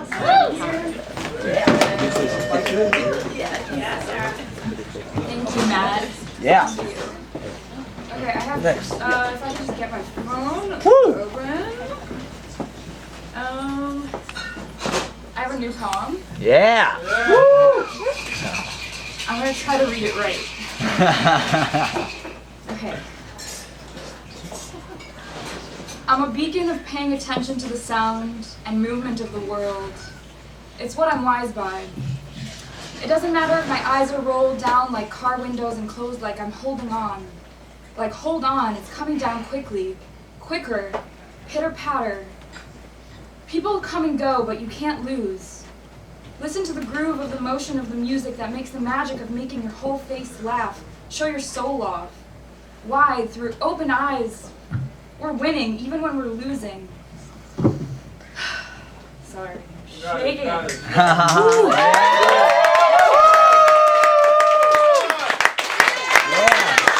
Got it. Okay, this is my second time reading my poetry, so I'm Yeah. Awesome. Okay, this is so much better. I'm a beacon of paying attention to the sound and movement of the world. It's what I'm wise by. It doesn't matter if my eyes roll down like car windows and closed. I'm holding on. Like, hold on, it's coming down quickly. Quicker, pitter-patter, people come and go, but you can't lose. Listen to the groove of the motion of the music that makes the magic of making your whole face laugh. Show your soul off. Wide, through open eyes. We're winning, even when we're losing. It's that old, slow, shuffling sound of the shoes walking down and I can't beat. The death of the way the sorrow turns over and over and over to show a new face and a new leaf. Sorrow will come again and you'll belong to it all over again, but I'm the face of our generalized anxiety, saying a chain from the voice of my youth and your identity is screaming at me. I'm calling out to see the real you. A mirror of what my future could be is only a mirage in the way of how it feels to really be free. I really love you. Do you know that? We're screaming out across to each other from different sides of the street. Don't mind me running to hold your hand when you can't see that the world is in the palm of your hand. Don't mind the people looking at their phones on the crosswalks or on the bus when you don't want to talk. Makes you feel like falling down and falling apart. Lose yourself daily, digitally. Hey, where's the jazz these days anyways? I'm here. I'm really here. I could listen to the sound of small miracles all day. Who knows what's really happening anyways? I'm just here. Surrender yourself to the hidden sun inside of you. I'm heading your way anyway, any day. I'm heading your way and you're heading to mine. You're heading home, jumping into a puddle on a dirty street corner looking down. It's a funny thing, but wow, look down and I see you and you see me. Let's go!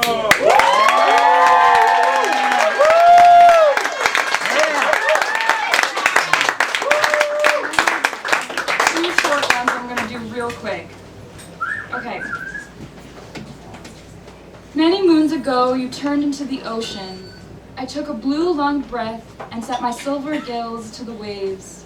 If I sit very quietly, I can hear them swimming, burping bubbly thoughts that rise to the tops and slop up a gurgle in the most delicious parts of my brain. If we could breathe underwater, I would laugh with a mouth full of salt water, and I would pee in the ocean every day.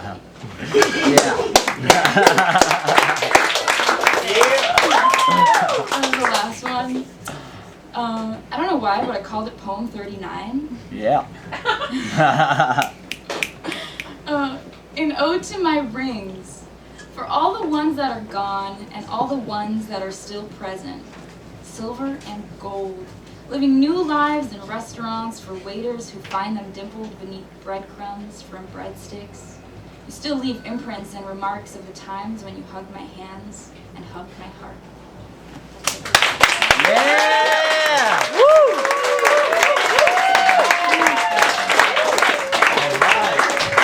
Sarah Elisaveta, phenomenal. Thank you so much. One more time for Sarah Elisaveta. All right, we have a ventriloquist in the house. Yeah. Finally, 2023, the year of the ventriloquist. It's coming back.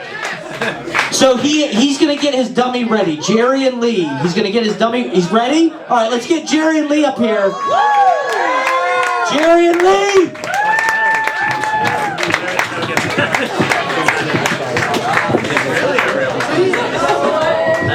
Thank you.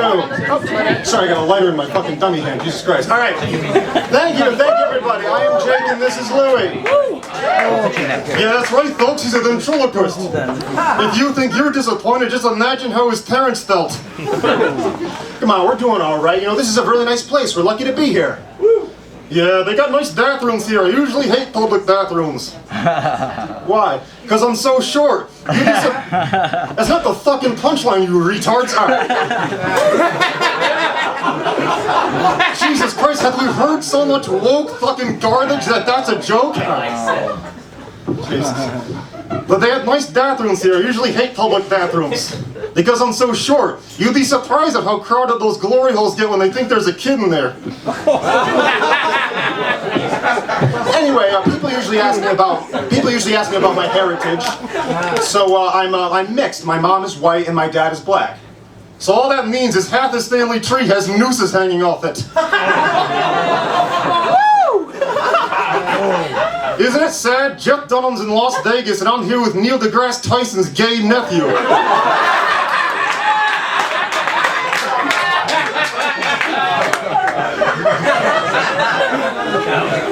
Jesus Christ, facial hair and a puppet. Don't let this guy near a fucking preschool. I think it's a nice looking mustache. You had African ancestry and you chose facial hair from the 1800s. How does that make any sense? You look like both the master and the slave he's whipping. You fucking nincompoop. I can't really say it. He's not dark enough. Is there a real black guy? Can he say it? No, I don't want to say it. If I want to say it, you really want to say it. Anyway, we just moved to Brooklyn. We're from upstate New York. We just moved to the city. All right. I like getting pedicures from those Korean ladies. It's really good. But I think they talk shit about me behind my back. Yeah. I wasn't asking you, Chosun Jin. All right.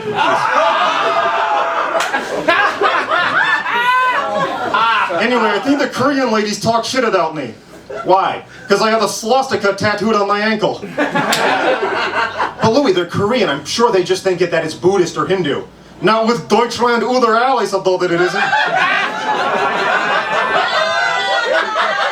Alright, Louis, can you please don't... Yeah, exactly. It's very fucked up, Louis. Don't make jokes about the Holocaust. The Holocaust is one of the darkest points in human history. There's executions, there's medical experiments, there's forced incest. See, it wasn't all so bad. Nothing worse than finally getting to see your sister's tits, but they're in a garbage can because Nengo cut them off.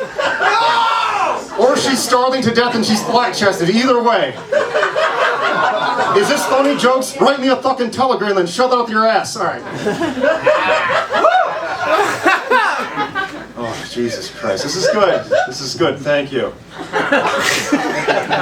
Light me whenever you fucking want. I fucking sat through 40 minutes of fucking the goddamn young Communist League of the United States. I'm the one who's supposed to be conservative. Oh, I'm sorry. All right. We're gonna leave you with this. It kind of relates to what we were talking about. I was driving around today and I saw a sign that said deaf-blind child area. Well, yeah, that's to let you know that there's more than one house in that street that has a deaf-blind kid. What's wrong with that? Well, it made sense. What came first? The kids or the sign? Did they all happen to move onto the same street, or did the town just put them all in there like it was the Warsaw Ghetto? Louis, is that what you think about? Fucking Jewish joke, though? Oh yeah? Listen, bitch, I spent 4 years as an Orthodox Jew in the community. I don't need your fucking permission to say anything.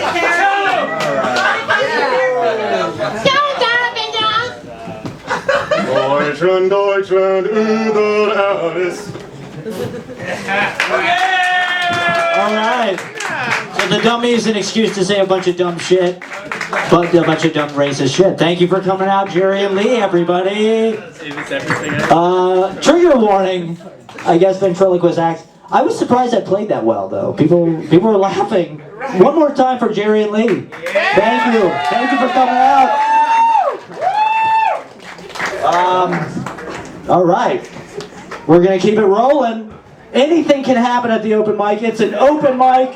You can say whatever you want, and we will fuck you up with our judgment and our heckling, because that is how you have parody. You can't just say anything. You'll get people will be like, you're a dick. So, is Sam Collie here? Hey. Sam Collie. Big round of applause for Sam Collie. Do you mind if I say anything? Now that we're all feeling good.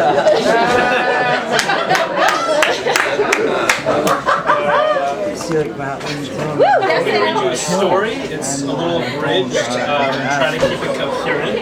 I have a lot of people over It's called The Sleeper's Private Misery. How could I help you organize? Light inches through dirty windows and illuminates my nose.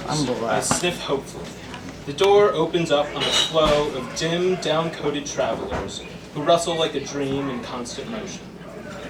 Betsy unfolds herself into the threshold from the flow of sleepers and pins her Lucifer's jacket to the wall. There it hangs invisible. The broad-backed bartender sways and shuffles into motion. My old therapist was a real bitch, but the new one's great. She came to me on loan. Betsy takes the stool beside me. It's nothing personal, you know, this changing into cold, this time of year, in this latitude. I've learned to take it in stride myself. Costs an arm and a leg, but she'll make it worth your while, I'll tell you that for free, the bartender says as he draws a glass of beer for Betsy. I didn't get any sleep last night, I say. The birds were fucking in the air shaft. And even that's really just the cold. Bird fights often sound like coitus. She takes the great beer stein in both hands and tips it bubbling back between her cracked and bubbling lips. I check my phone and see a couple texts from my mother, one photograph of a Christmas catalog, and a series of increasingly histrionic messages. First, one needs to find a place to warm up, and then the jostling starts, Bets continues as I text. Sorry, Mom, that looks great, thank you. I told you I was only going to get there Thursday, right? As she finishes the thought, and by the time 3 or 4 birds have staked their claim to a single hideout, there's a full-on panic. Some of them even forget how to fly in the struggle and simply flutter to the ground, where, if they fall into a puddle, the bartender spears us with a gimlet eye as he takes our empty glasses. Did I see you two sneaking out of her office last night? A wet bird in winter is a death sentence for the whole flock.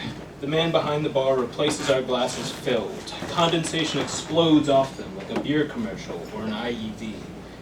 Wet and cold passes from one body to another faster than infection, and worse, there's no cure. My phone explodes in sound and motion. It's my mother, so I pick it up only reluctantly, as indicated by my rolling eyes and shrugging shoulders. Hi, Mom. Oh, Sammy, you're only coming Thursday? I thought you were going to get here Tuesday. Ooh, sorry, Mom. There's a lot of work I have to get done up here. Oh, no, but you're not making any money, sweetheart. I'll pay you double if you come down here. She purses her lips wetly, cooing and making herself sultry and pathetic, and console your lonely mama. I shudder and drop the phone, pick it up and take it out into the backyard. There's a pile of jackets on a bench beneath a hanging space heater. I light a cigarette and sit down on it, which lurches and grunts and pushes me to the ground. What the fuck is wrong with you, fat ass? It croaks. I stutter and apologize, fumble in the dust for my cigarette. Come out here and sit on me? Come out here and put your stinky ass on my face? Goddamn! I'm sorry, Mom. I gesture obsequiously at the pile. I really can't, and I actually have to go now. Maybe we can talk about this later. Don't call me Mom, you stinky little freak. Come back here and sit on my face, fatty. One jacket fold lifts up darkly, as if allowing whoever's inside their first look at me. I hang up the phone and turn tail back into the bar.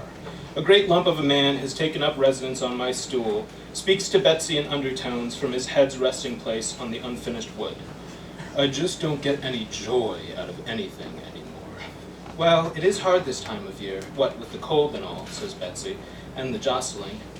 It's been so long since I felt the touch of a woman, says Mads the lump. I think my mother wants to kill me, I say, sitting down beside him. It's so hard sometimes waking up alone. It's disorienting. It's discouraging, discrediting, disincentivizing, says the bartender, whipping around to face us. What I mean is this, without anyone to prove it to, who's to stop us? Or maybe, a man's gotta have his lady. No, that's not it. These bitches be invisible sometimes. No, he turns back to the bottles. I just can't do it anymore, man. Mads looks over at me and his eyes are full of tears. It's like I'm living in a different world than I used to. It's like I've fallen asleep. Or it's like I've woken up at some point, I don't know. It's like I woke up from a nap in a hot car and I looked out the window and I have no idea where I am. It's like my mother's driving, but not like I remember her as a kid. She's old and quiet and she doesn't hear me when I talk. We're just driving farther and farther from home, deeper and deeper into the country, and the land gets more and more parched and she just sits there like she doesn't hear me. And it's not scary, but it is so fucking sad, man. It makes me want to cry sometimes. We all sit silently for a moment. Makes me want to cry, whispers the bartender. I can see his face in the mirror, and it's true. He's crying and polishing a glass. What I wouldn't give to be sitting in a hot car right now, says Betsy.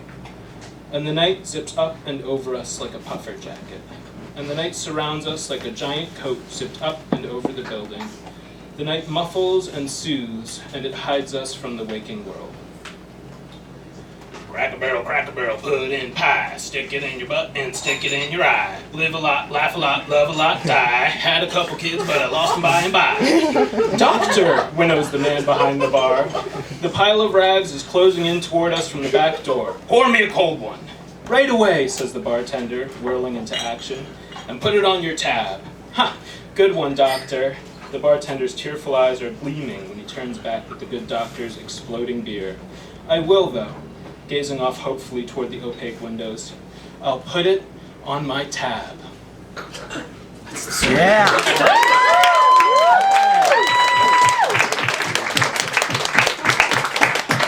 All right, Sam Colley, everybody.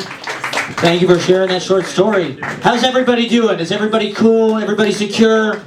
We're going to take care of everybody. Everybody's safe. Everything's cool. We're hanging out. We got some great performers. Let's get Edward Pankoff up. He's going to read some poetry. The sincere soft side of Edward Pankoff. Thank you all for coming out. It's exciting, isn't it? Mondays.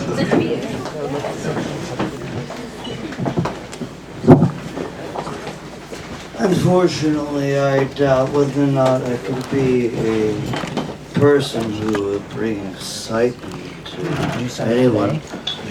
It would be awfully a lot of work over here.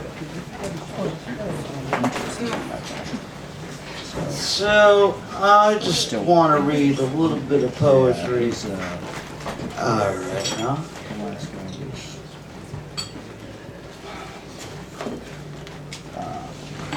Yeah, we're like kind of. Yeah. Imagine if you your mind, your body as a willow tree, and your soul is sitting under its shade in the middle of a summer's day, on top of a promontory point with the ruins of a forgotten world decaying in the distance, the water wearing it all away, with not a care, but every streaming thought you have, your internal narrative in its manifold forms, each a drooping branch providing you with shelter as you begin to dream. And the vision you receive is far too profound to mention. Too much work it is, after all, to be the receptacle of social speculation, to eat the dirt, as it were, from time to time. But it's not our fault as you drift into the state of dream. Is it me, or is it you who is thinking?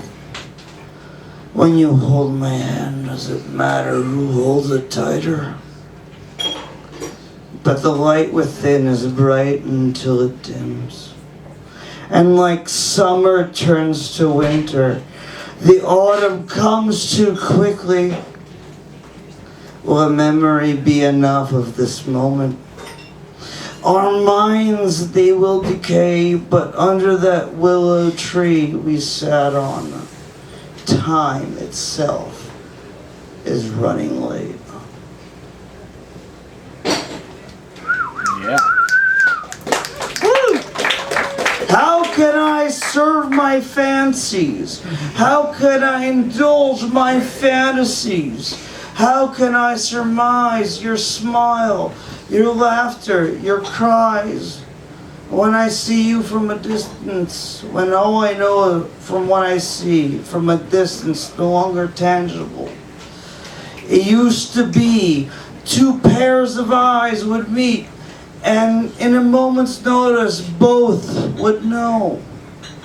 A matter of when, if the encounter becomes complete, and now competition is all we know.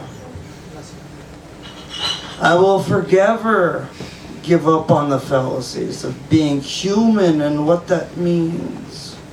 Let the beast and the angel coincide, let them call what you want.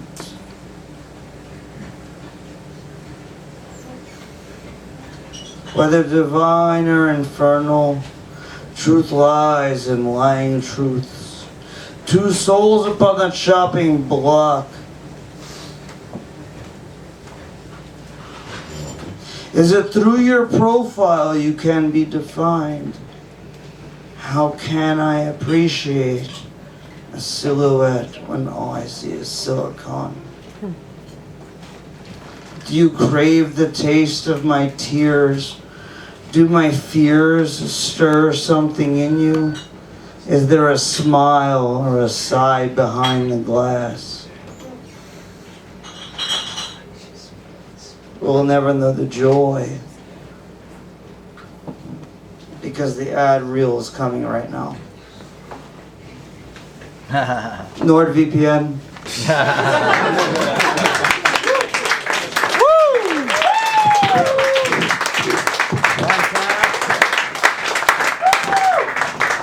Edward Pankoff, everybody.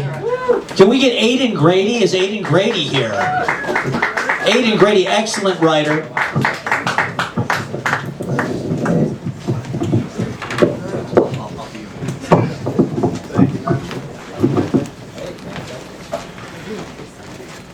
Alright. This is a poem from my collection of poems inspired by the M train. On the M train, I saw graffiti of Kermit with balls. Saw a street sign and felt like Frank O'Hara. Dreamed I grilled hot dogs for all of Ridgewood. Woke up with scoliosis. saw New York as stencil art, the Brooklyn Bridge as parachute pants, and Steinway Tower as a bad mullet, the Statue of Liberty as the mother of all Manhattan's trust fund babies. I want to handcuff myself to wet cement and scream at anyone who steps on my sidewalk. I want to rot on your doorstep until I am recognized as the only living millionaire. Thank you. Aidan Grady. The thing I love about Aidan Grady is he's tastefully short. Up and out. Poets, they hear 5 minutes and they want it. They want all of it. That's great. I would do the same thing. All right, can we get Bryan Fernandez? Is Bryan Fernandez still in the house? Yes! We'll have Bryan Fernandez. And then we will have Thomas Christopher Eliot right after that. Bryan Fernandez and then Thomas Christopher Eliot. Oh, thank you. Thank you. All right. Yeah.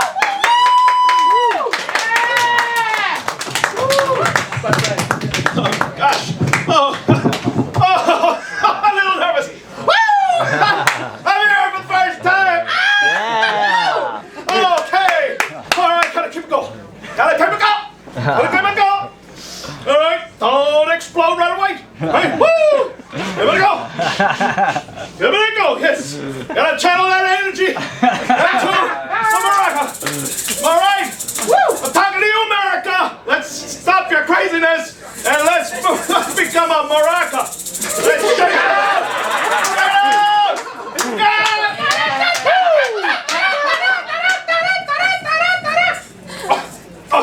What?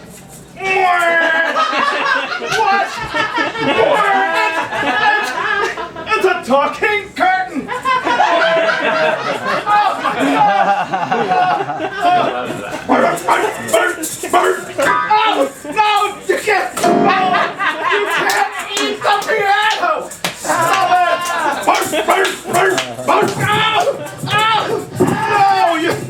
No! You don't eat the mic stand! Speaking of which, you're eating up my time! Fuck you! Oh!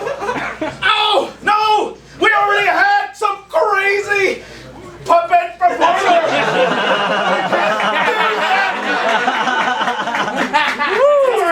No, get a hot dog! Shut up and pick up that trench coat! I don't know what the heck it says! Oh! Oh! Oh! Okay, come on, come on, we got this. What do we want me to do with this trench coat? Oh! Yeah, what's your name? Gotta compose myself. They're making something happen. I'm fumbling. A few people showed up, but we will get you on now. Ah! I don't know. What? What? Another callback? It's the man in the trench coat! Okay. Kyle? Hey! Let's get into my real act here. No more playing around. Yeah,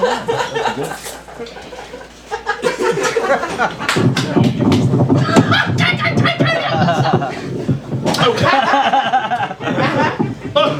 All right, gotta be honest. I'm a little out there.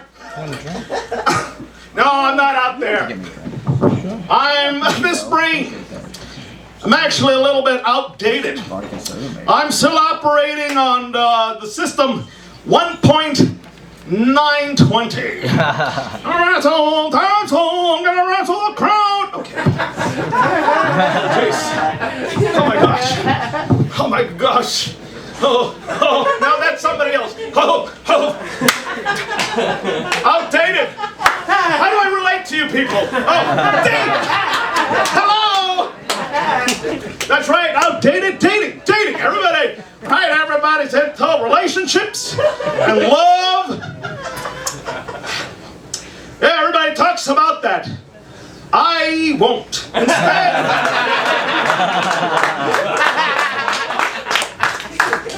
Instead, I pantomime for you. Okay. Oh, that's already my time. Oh, you know, I've been conditioned. I've been doing this comedy circuit, and whenever the performer, the guy in charge, what? Not the real person that has it together. They give you the light, and so I just got the light. And you know what? You gotta switch it around. They give you the light. Well, come prepared. In your face, proctor. Woo!